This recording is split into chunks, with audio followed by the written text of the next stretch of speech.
Section P.6, Rational Expressions.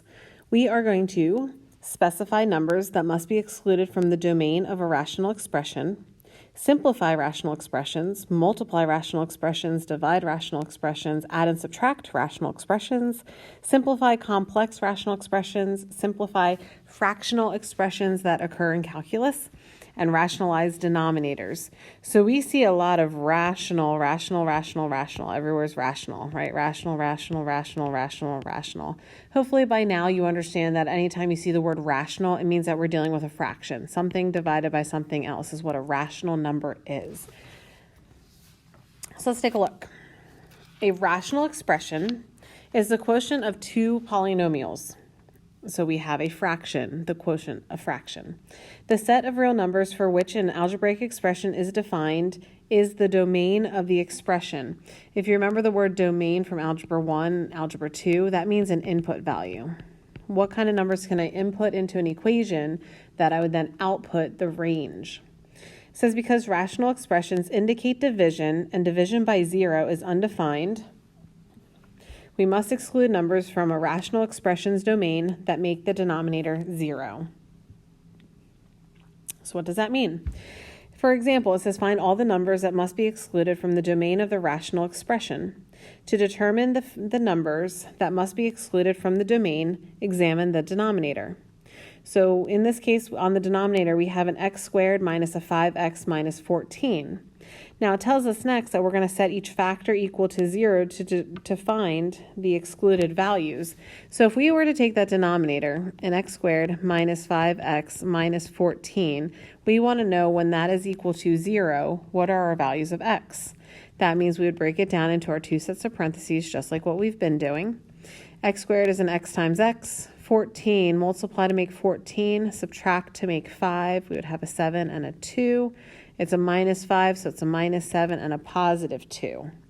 So it says to find each factor, we set each of those equal to 0. So x minus 7 is equal to 0. X plus 2 is equal to 0. And quick little math, we'd have x is equal to 7, and we'd have x is equal to negative 2. So what does that mean? It says for that rational expression, the values of 7 and negative 2 are the values that must be excluded from the domain because that would make the denominator 0. So it says these excluded numbers are often written to the right of a rational expression, so they would have the final answer and say that x cannot equal 7, x cannot equal negative 2. Simplifying some rational expressions. It says a rational expression is simplified if its numerator and denominator have no common factors other than 1 or negative 1. The following procedure can be used to simplify rational expressions. Step 1, factor the numerator and the denominator completely. Step 2, divide both the numerator and the denominator by any common factors. Let's try one. If I'm simplifying an x squared minus 1 over an x squared plus a 2x plus 1, it tells us to factor the numerator and the denominator. So if I have an x squared minus 1, that's a special case. We'd have an x plus 1 and an x minus 1. If we factor the bottom, we have that x squared plus 2x plus 1. So x times x, the only way to make 1 is 1 times 1. We have a positive 2 in the middle, so we have pluses.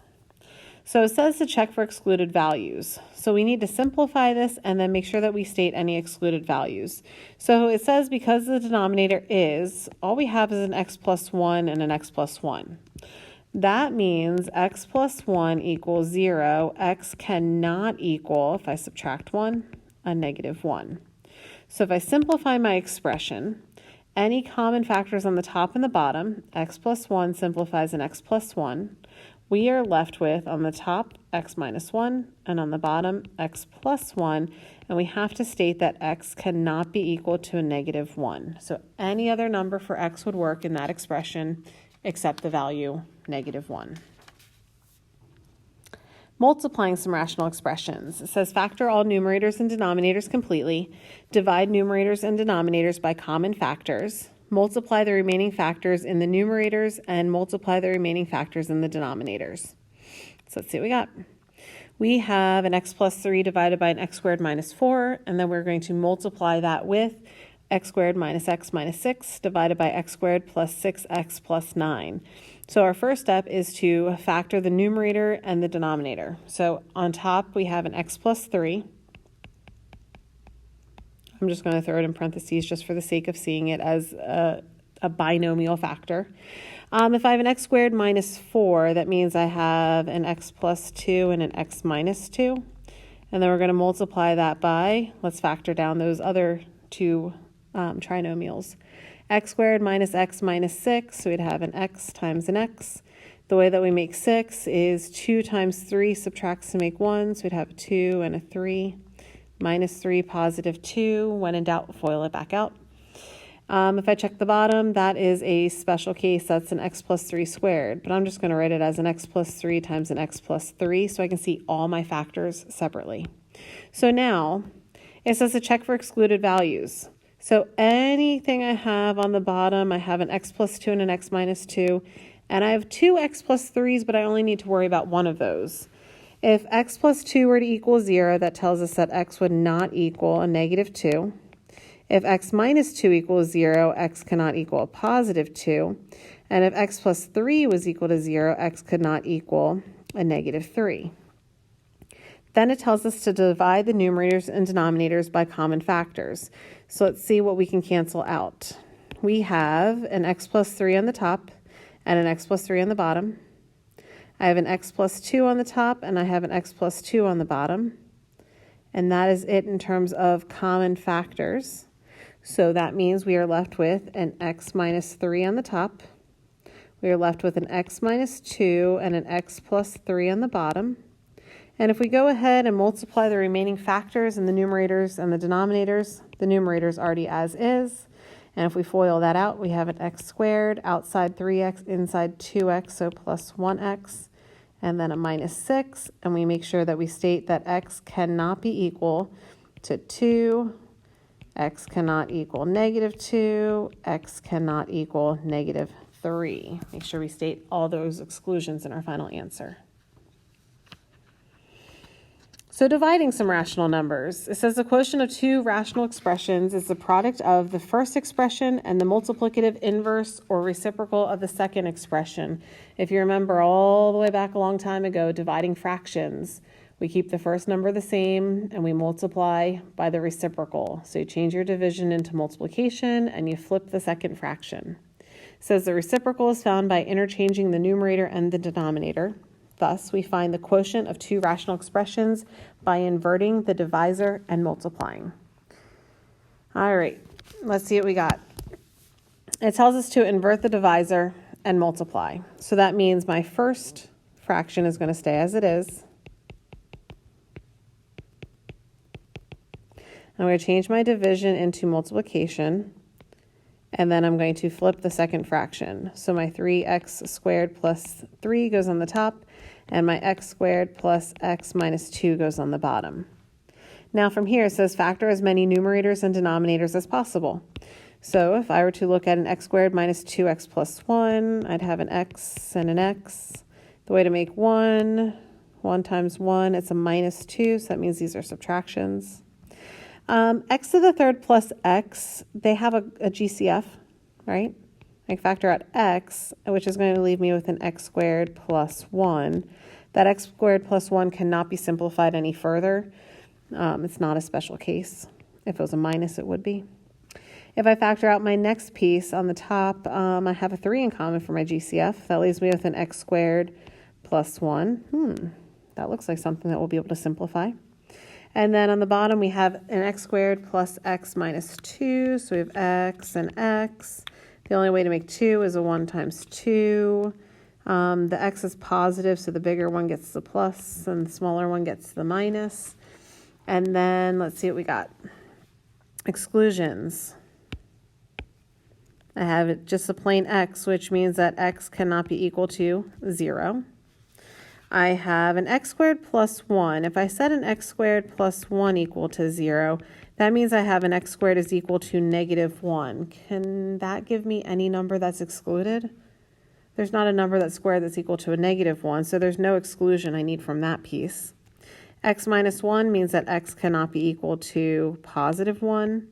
And x plus 2 means x cannot be equal to negative 2. So we have three exclusions in this case.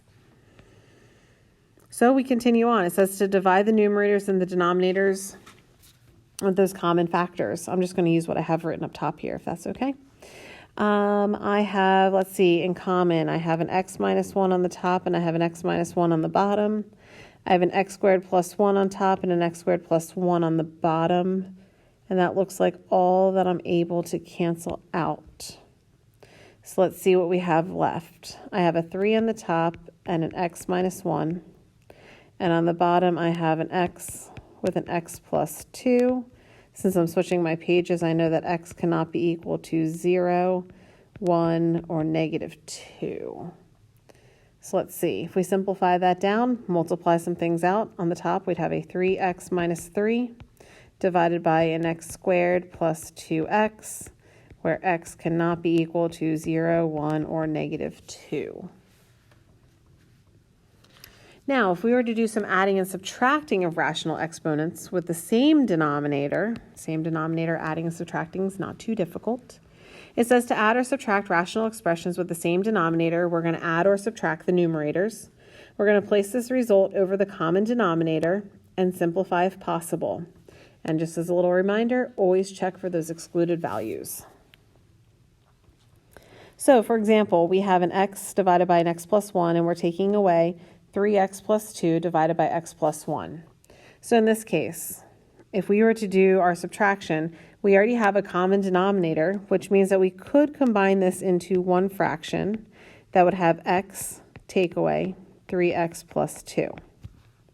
And then we can go ahead and start simplifying by giving out that minus sign. So that means that we would have an x minus 3x minus 2. And if I simplify that down, x minus 3x leaves us with a negative 2x, and we have a minus 2 over an x plus 1. And if I look to see, I can simplify or change that up a little bit and factor out a negative 2 and get an x plus 1 out of there. That I can now simplify with that denominator x plus 1, which these are going to cancel each other out, which means our final answer is a negative 2. But remember that last little piece? Don't forget the exclusion. It's only going to equal negative 2 as long as x is not equal to, if I have an x plus 1 equals 0, that means x could not be a negative 1. So you're going to end up with a final simplified answer of just a negative 2, as long as x was never equal to that negative 1.